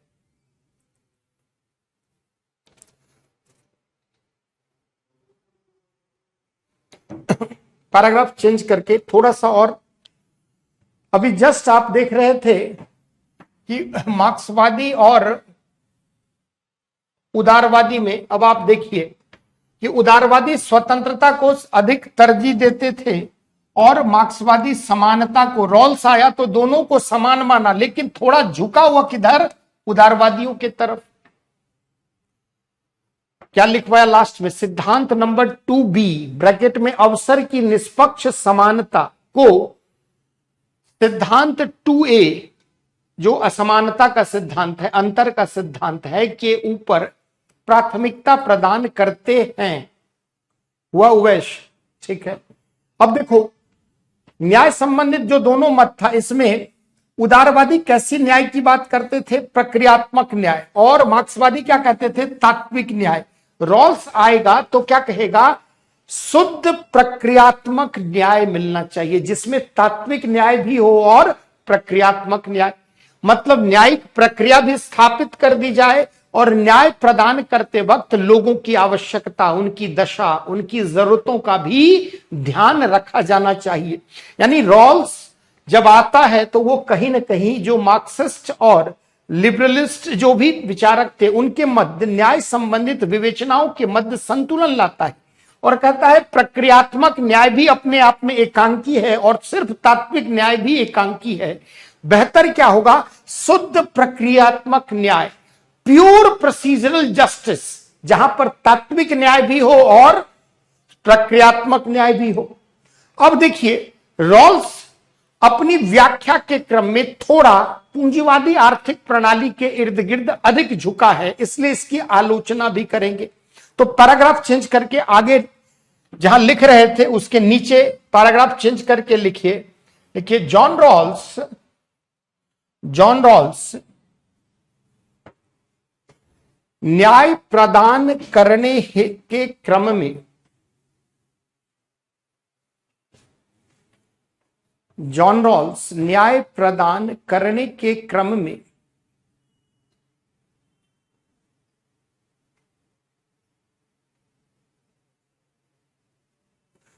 उदारवादियों की प्रक्रियात्मक न्याय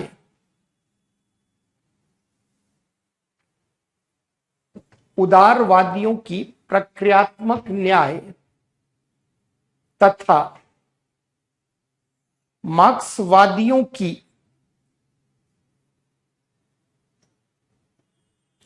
तात्विक न्याय के मध्य संतुलन स्थापित करते हुए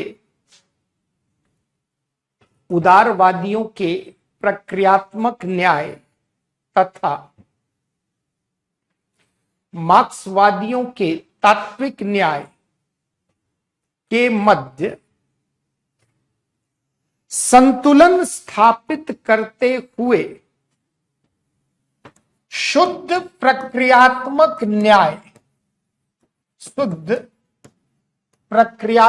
न्याय यानी प्योर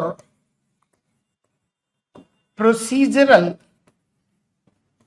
जस्टिस की बात करता है। यानी इसमें क्या है, इसमें प्रोसीजरल जस्टिस भी है